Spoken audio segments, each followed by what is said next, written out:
like, share, and subscribe to my channel. I'm going to bring you some updates. Right now, I'm going to bring you an update on the squatting situation, where a lot of squatters are finally getting exposed, and a lot of laws are starting to come out to where this squatter's rights is about to come to an end. Squatters' rights is about to come to an end. I'm going to show you some videos, but squatters' rights will be coming to an end. It will. Okay?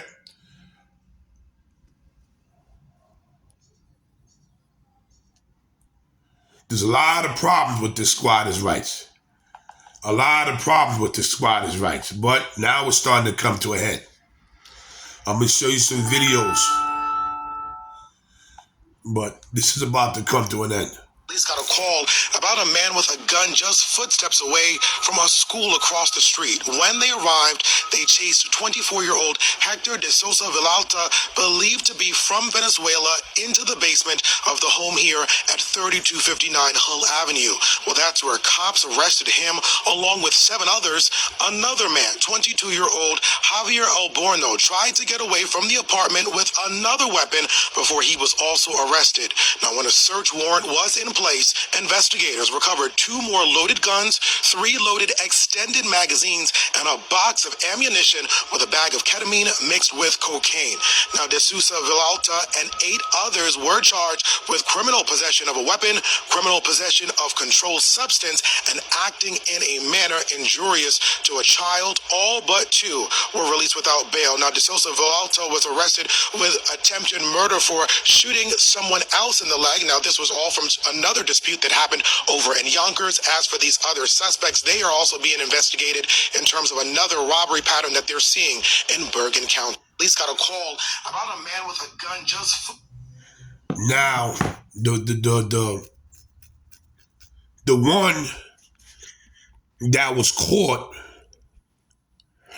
with these guys was that young kid, apparently. The one that shot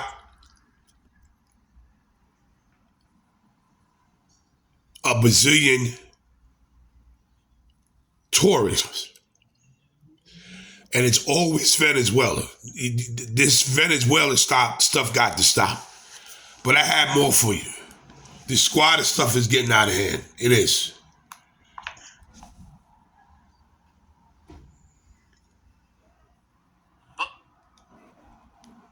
One of the poshest zip codes in Florida is abuzz this morning over what is happening inside this $2.5 million, 7,500 square foot waterside mansion. The bank foreclosed a couple of years ago, but now a 23-year-old named Andre Barbosa has simply moved in. Nobody's happy. We all spent a lot of money to live on this street. Barbosa is using an obscure legal concept on the books in every state called adverse possession, which says if you live in an empty home for a certain amount of time, it's yours. Adverse possession is being attempted all over America. Susan Weidman took over a series of homes in the Atlanta area. I filed adverse possession back in February as Susan Weidman at the DeKalb courthouse. So I'm not just, transient squatter here. This $3.3 million house near Raleigh, complete with an elevator, got caught up in this whole mess when Sean Pendergraft claimed he owned the house. It's not a scam. Everything we're doing is lawful. There have always been squatters, but the housing crisis has put the phenomenon on steroids, known as sovereign citizens, who believe U.S. laws do not apply to them. A police officer walks up to someone who is claiming a house now belongs to him without any basis at all, is handed a big sheaf of documents which are incomprehensible, and I think very often the officers ultimately feel that they're forced to go back to headquarters and try and figure out what's going on before they can actually toss someone in the slammer.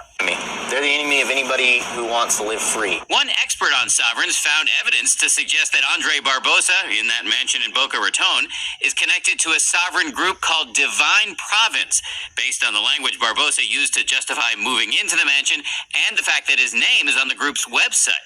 Before that, the sheriffs forced Robert Peterson out of this house, and remember Susan Weidman?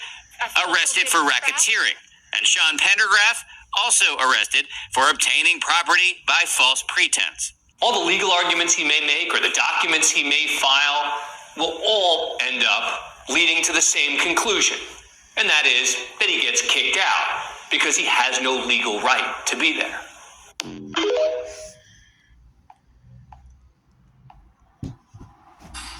This quiet Detroit neighborhood has been turned upside down since squatters moved into the house with the red door. Frustrated with the system, neighbors called me wanting help getting them out. I made phone calls and discovered their lease is fake. But still, because of the law, cops allowed them to stay. So along with neighbors, we kept the pressure on. And they didn't like it. Oh, you're gonna shoot us? You might shoot us. Eventually, Chase Bank, which owns the house, started the eviction process. Now their time is drawing near. A dumpster was delivered this morning, ready to clear out the house. This is Ronnie with Channel 7. Are you guys moving out? The voice behind the door tells me they are moving, but they aren't being nice about it. They pulled up alongside our truck, and then this happened. Do you guys want to talk to us now? No, why not? Well, why are you stopping then? Don't even think about throwing that. They circled the block, ready for round 2, this time with a bottle of barbecue sauce. But I learned my lesson and kept my distance. Late this afternoon, the bailiff arrived and moved the squatters out. Okay, so once again, the squatters are right here. They're about to leave the establishment. Just so you guys know, you're live on television. I wouldn't do that. So, as you can see, they're not the nicest neighbors that you want to live next to. Look, we're not here to celebrate having people evicted from their home, but these people moved into this quiet neighborhood. They turned it upside down. They were not pleasant to live next to. So what's happening right now, a crew from the mortgage company is inside the home. They're securing the place. These people will not be allowed to return. For now, we are live on the east side. Back to you. Well, Ronnie, I want to know, they threatened you with a drink and then barbecue sauce. What was the latest threat right then? Well, that was the barbecue sauce there. Okay. We're going to get out of here because they're about to come back, and we are in no way here to try to upset this neighborhood. We don't want them to retaliate against some of the neighbors that have been calling us. In fact, we have not interviewed them on camera because we don't want them to retaliate against them. But once again, we're going to go ahead and send it back to you guys. Thank you, Ronnie. Get out of here. Thank you, guys.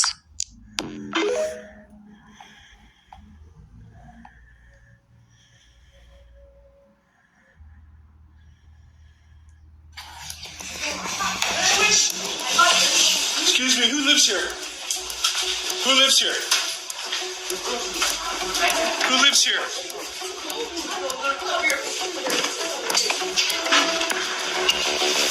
Hello, everybody. Come on, smile for me. Smile for me. Smile for me. That's great, guys.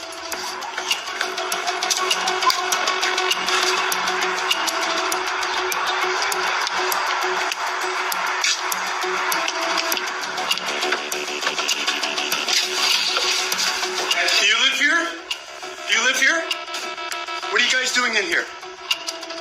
Hey, what are you guys doing in here? Squatting? What? Did you break into the house? No. It was open. Oh, yeah. That's great. Anybody else here? No.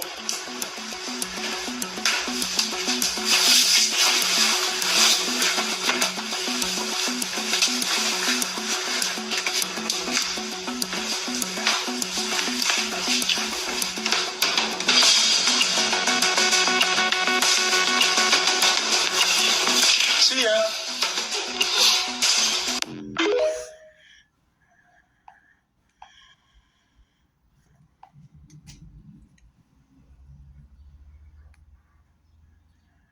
I looked at that lease. The lease has 4 people's names on it. Yes, me, my husband, and my children. I believe your husband has a warrant out for his arrest right now. Is that not the case? That's nobody's business, and I don't know. From All I know is 2020? that you're violating my rights as American national more. I can contact the United Nations and have them say, y'all are violating my privacy. No, the woman who owns this house told us that you do not. The lady who came, Linda, who came today, she has the keys. You guys changed the locks. I have the keys to this house. I was given. You changed the locks over the weekend. Ma'am, It's on video. Leave me and my family alone. We paid $6,000. Who did you pay the money to? To a realtor. Who's the realtor? It's on the lease. I've looked at the lease. The lease is not a legitimate lease. I've looked at the lease and I signed the lease and I paid Who my is money. the person? That person is not a realtor. You seen the lease? That is not the owner of the house. I'm going to end this conversation with you. So you're basically trespassing. No, I'm not trespassing. I have a lease and I paid $6,000. The woman who owns this house says you're trespassing. I made a police report. The cops say I'm not. They see my lease. That's not a legitimate lease. Why are you living in a house that you don't have the right to live in? I do have the right to live here because I have a lease. From whom? The woman who owns the house. There's plenty of realtors that's renting this house out. Why don't you go look? Well, I've looked at it. Another lady wants to rent this house and they can't. Why are you living in a house you're not authorized to live in? I am authorized to live in it. I have a lease. I paid $6,000 to be here. Who did you pay? Because the woman who owns this house doesn't have it. The police has the information.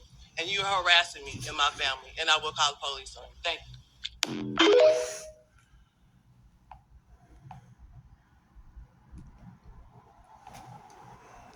Another case of New York City squatters gone wrong. Take a look at this video. This is absolutely insane. The victim walked into the apartment in Kips Bay last week, found the squatters in the living room, and that would be the last time anyone saw her alive again. Eyewitness News reporter Jim Dolan live outside that apartment building where neighbors are understandably nervous. Jim?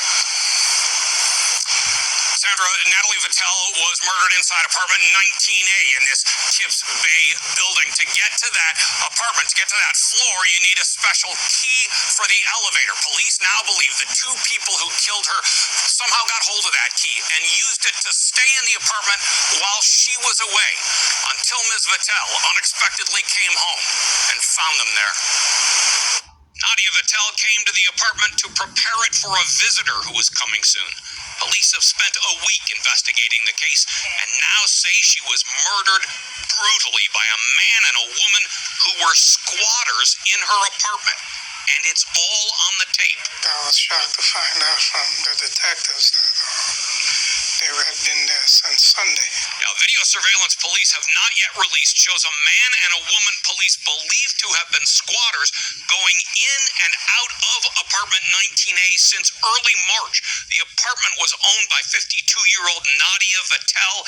Vitale's body was found by the FDNY, stuffed in a duffel bag inside the apartment. I'm wondering how they knew, about this apartment. How they picked it? Oh, yeah. Yeah. Because it doesn't seem like they were just trying out other apartments. Seems like they just went straight up to the 19th floor. Police believe Vitale surprised the couple by coming home and that the man and woman who were squatting in her apartment beat and killed her, slamming her face against a wall. So I kind of want to talk about something that the neighbor said that's quite interesting. He said, how did the squatters know to pick this apartment? So I want to tell you guys a little story about a flip that I did. So the renovations of this flip took about 6 to 8 weeks. As soon as we listed on the market, we had a contract, great news. On the day of closing, the buyer's agent calls me and says, hey, why is the lockbox now on the door? We're trying to do our walkthrough. And I was like, that's weird. I never took the lockbox off. So she walks around back, notices that the window is shattered. I'm like, okay, well, that's a little strange. So I immediately go to the house, and then I realized that the locks were completely changed on all doors. So I'm like, what the hell is going on here? Keep in mind, someone was scoping out this house the entire construction phase, and they waited for my guys to stop working on the house, and they took that opportunity to break the back window and change all the locks in the house. So after I noticed that all the locks were changed, I immediately went to Home Depot, grabbed new locks, changed all the locks again, went to a neighbor's house asking, hey, do you guys have any cameras? Maybe your camera caught something. And one of the neighbors told me something very interesting. He said, no, I don't have any cameras, but the house 6 houses down from you had the same situation happen to them, and the people that squatted the house are still living in that house years later. So you see the squatter situation right now is getting out of control, but I know Florida and New York is about to change laws to where squatters are not going to have rights anymore. Like, share, subscribe to my channel, and I'm going to keep, you update with a lot of this squatter situation going on, plus the migrant situation. But the squatters' rights is about to be abolished. Everybody knows that I'm going to give it to you raw. And when I see things that's not right, I'm going to give it to you. And the squatters' rights is very disrespectful. Shout out to the brother Philly Dom, and shout out to everybody that subscribed to my channel. Please share this, and be careful if you go on vacation and you come home and see something you're not supposed to see. This is Big Hawk. Until the next video, I'm out.